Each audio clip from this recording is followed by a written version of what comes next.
Bismillahir Rahmanir Rahim. In the name of God, the most merciful, the most beneficent. Your Majesties, Your Royal Highnesses, distinguished members of the Norwegian Nobel Committee, dear sisters and brothers, today is a day of great happiness for me. I'm humbled that the Nobel Committee has selected me for this precious award. Thank you to everyone for your continued support and love. Thank you for the letters and cards that I still receive from all around the world. Your kind and encouraging words strengthens and inspires me. I would like to thank my parents for their unconditional love. Thank you to my father for not clipping my wings and for letting me fly.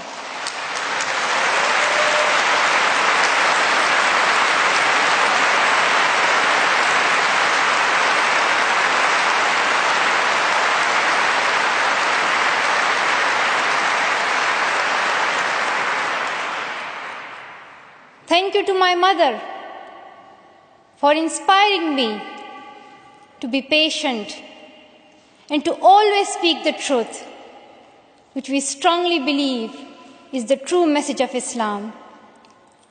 And also, thank you to all my wonderful teachers who inspired me to believe in myself and be brave. I'm proud. Well, in fact, I'm very proud to be the first Pashtun, the first Pakistani, and the youngest person to receive this award.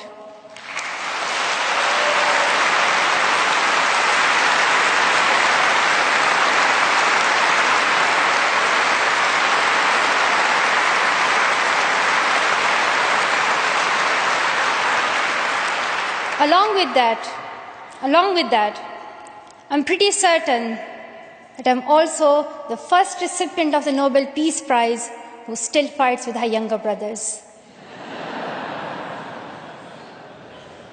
I want there to be peace everywhere, but my brothers and I are still working on that.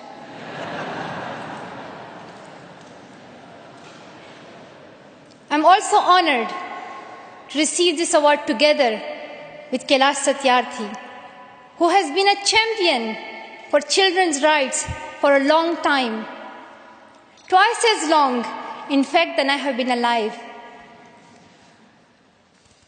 I'm proud that we can work together. We can work together and show the world that an Indian and a Pakistani, they can work together and achieve their goals of children's rights.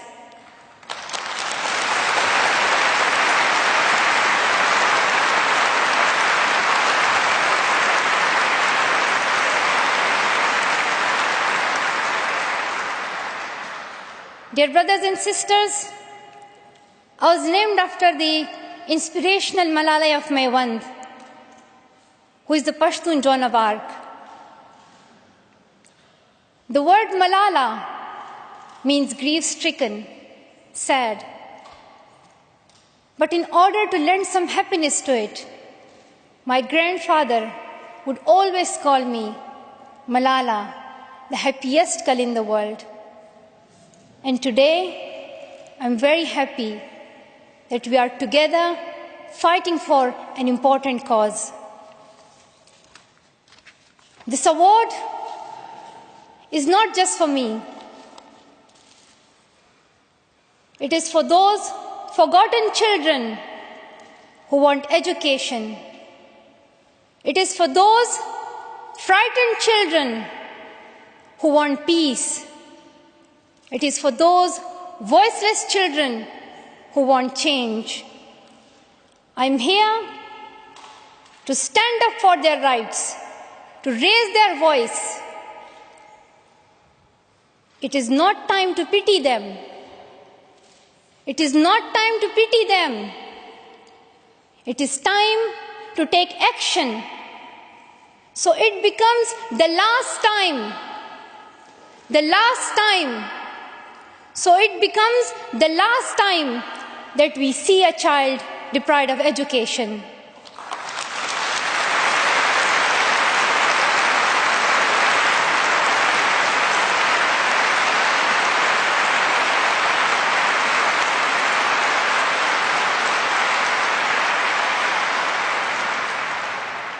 I have found that people describe me in many different ways.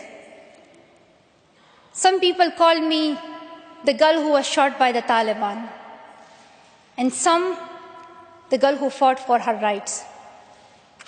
Some people call me a Nobel laureate now. However, my brothers still call me that annoying bossy sister.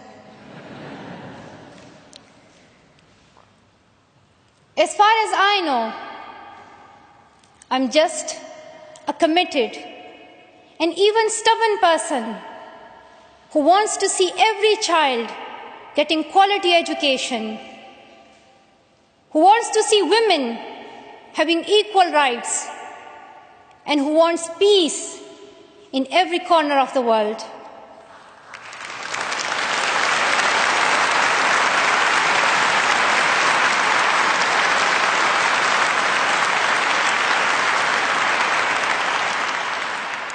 Education is one of the blessings of life and one of its necessities. That has been my experience during the 17 years of my life.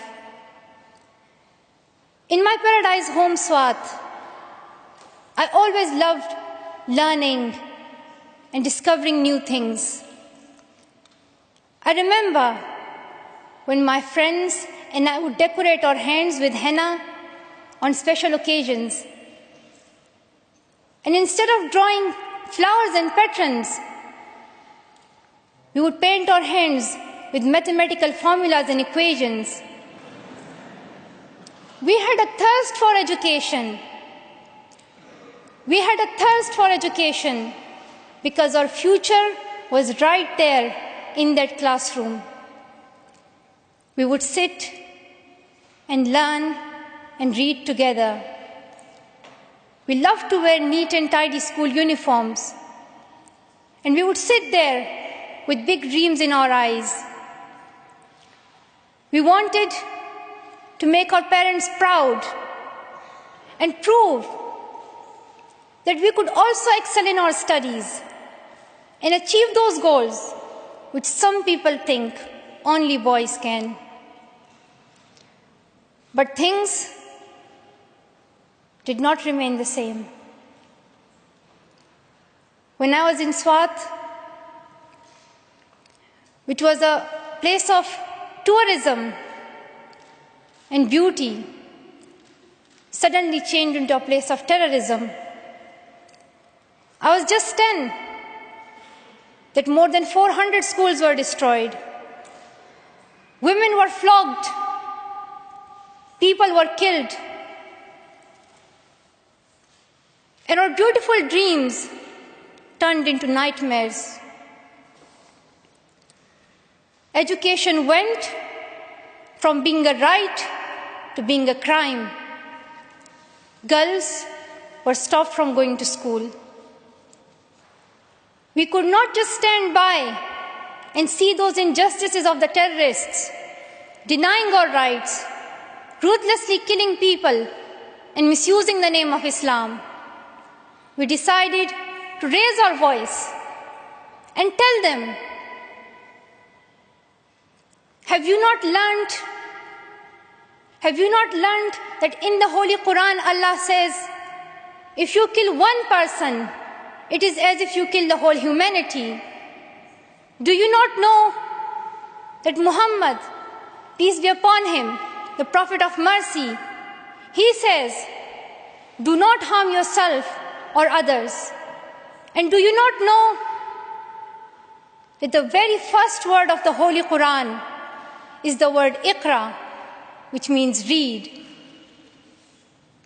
The terrorists tried to stop us and attacked me and my friends who are here today on our school bus in 2012.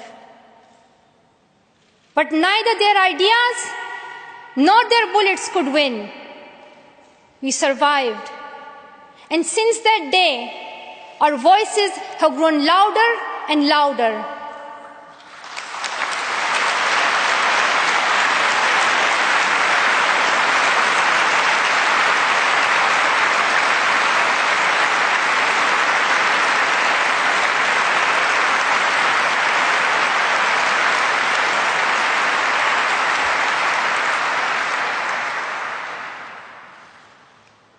I tell my story not because it is unique, but because it is not.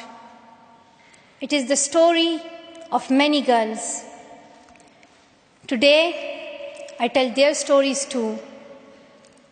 I have brought with me some of my sisters from Pakistan, from Nigeria, and from Syria who share this story.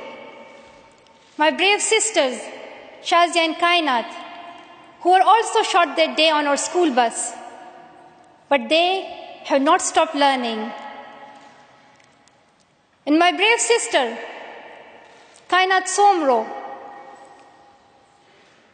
who went through severe abuse and extreme violence. Even her brother was killed, but she did not succumb. Also, my sisters here, whom I have met during my Malala Fund campaign. My 16-year-old courageous sister, Mozoon, from Syria, who now lives in Jordan as a refugee.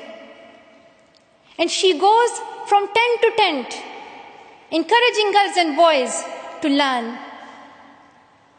And my sister, Amina, from the north of Nigeria, where Boko Haram threatens and stops girls and even kidnaps girls just for wanting to go to school. Though I appear as one girl, one person who is 5 foot 2 inches tall, if you include my high heels, it means I'm 5 foot only. I am not a lone voice. I'm not a lone voice. I am many. I am Malala, but I'm also Shazia. I'm Kainat. I'm Kainat Somro. I am Mozoon. I am Amina. I am those 66 million girls who are deprived of education. And today, I'm not raising my voice. It is the voice of those 66 million girls.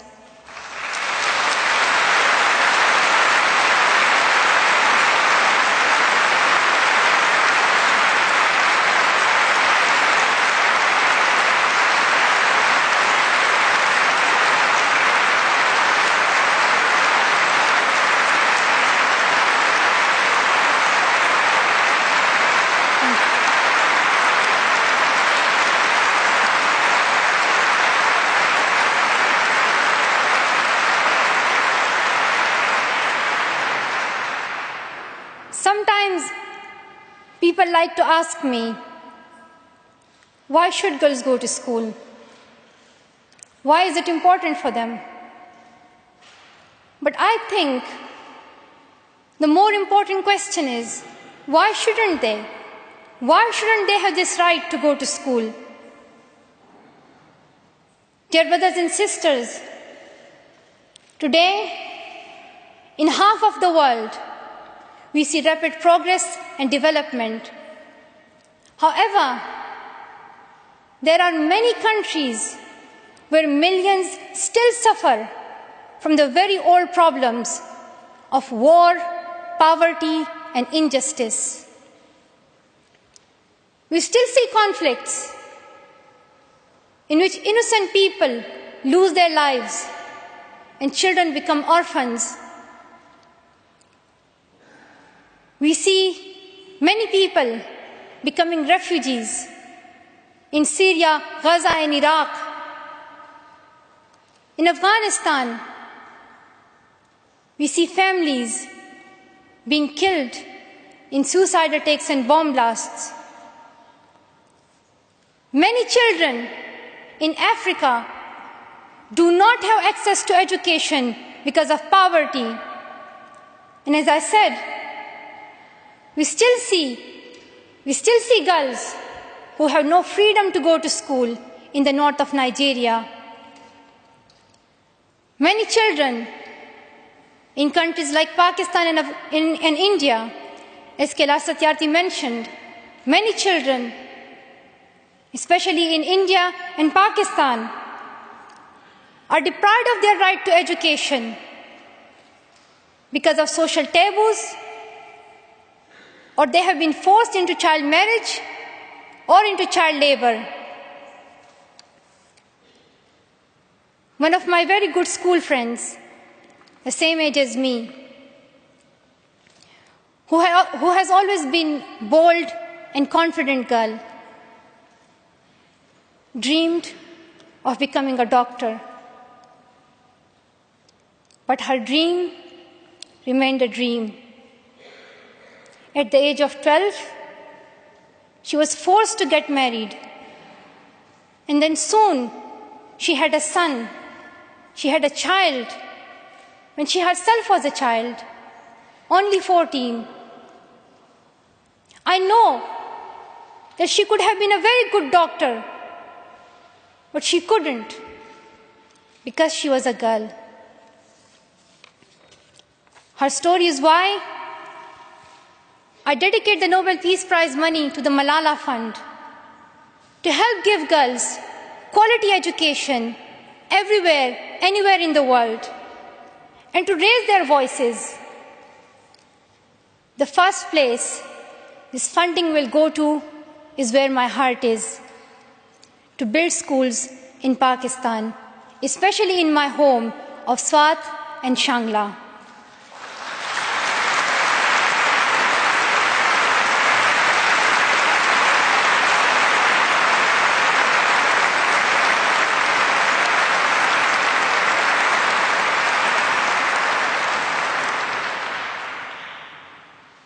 In my own village, there is still no secondary school for girls.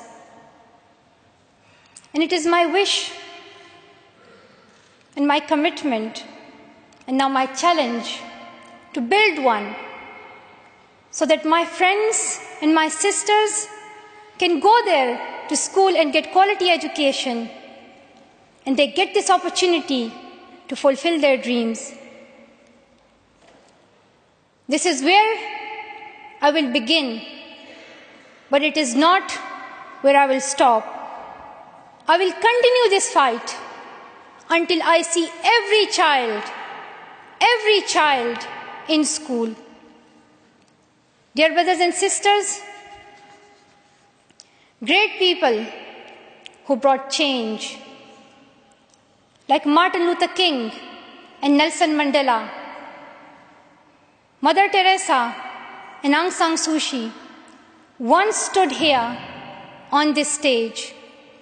I hope the steps that Kailash Satyarthi and I have taken so far and will take on this journey will also bring change, lasting change.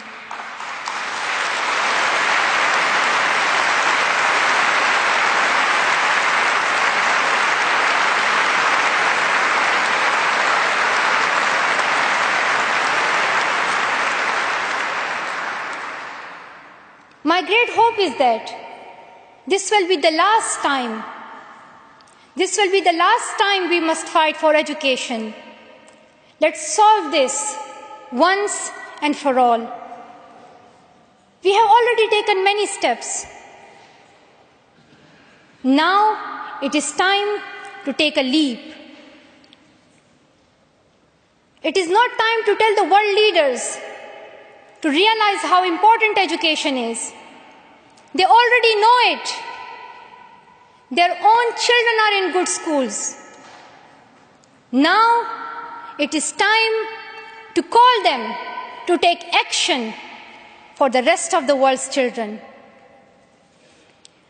We ask the world leaders to unite and make education their top priority. 15 years ago, the world leaders decided on a set of global goals, the Millennium Development Goals. In the years that have followed, we have seen some progress.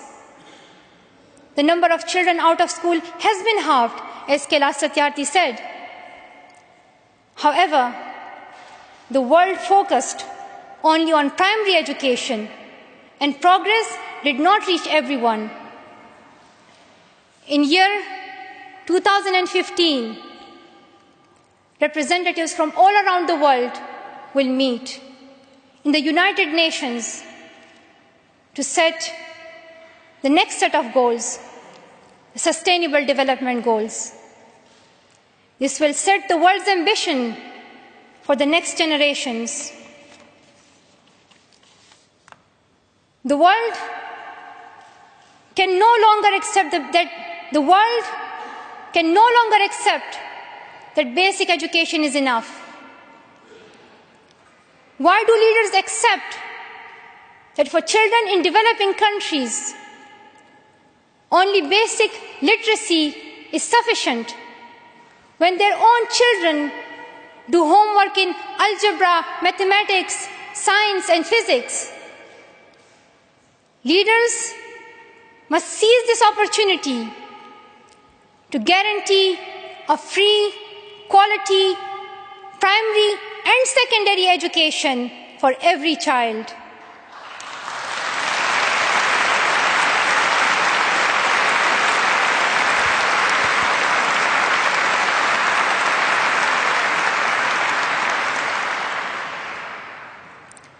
Some will say this is impractical, or too expensive, or too hard, or maybe even impossible.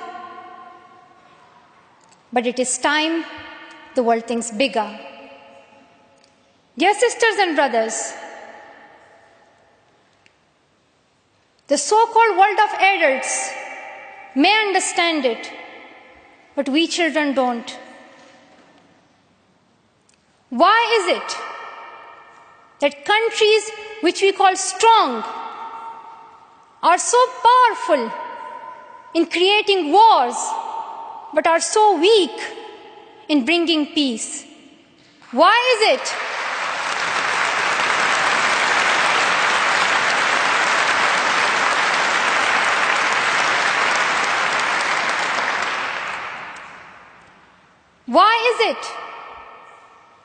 that giving guns is so easy, but giving books is so hard? Why is it that making tanks is so easy, but building schools is so hard? We are living in the modern age, and we believe that nothing is impossible. We have reached the moon 45 years ago, and maybe we'll soon land on Mars. Then, in this 21st century, we must be able to give every child quality education. Dear sisters and brothers, dear fellow children, we must work, not wait. Not just the politicians and the world leaders. We all need to contribute. Me, you, we. It is our duty. Let us become the first generation to decide to be the last. Let us become the first generation that decides to be the last, that sees empty classrooms, lost childhoods, and wasted potentials. Let this be the last time that a girl or a boy spends their childhood in a factory. Let this be the last time that a girl is forced into early child marriage. Let this be the last time that a child loses life in war. Let this be the last time that we see a child out of school. Let this end with us. Let's begin this ending together, today, right here, right now. Let's begin this ending now. Thank you so much. Thank you.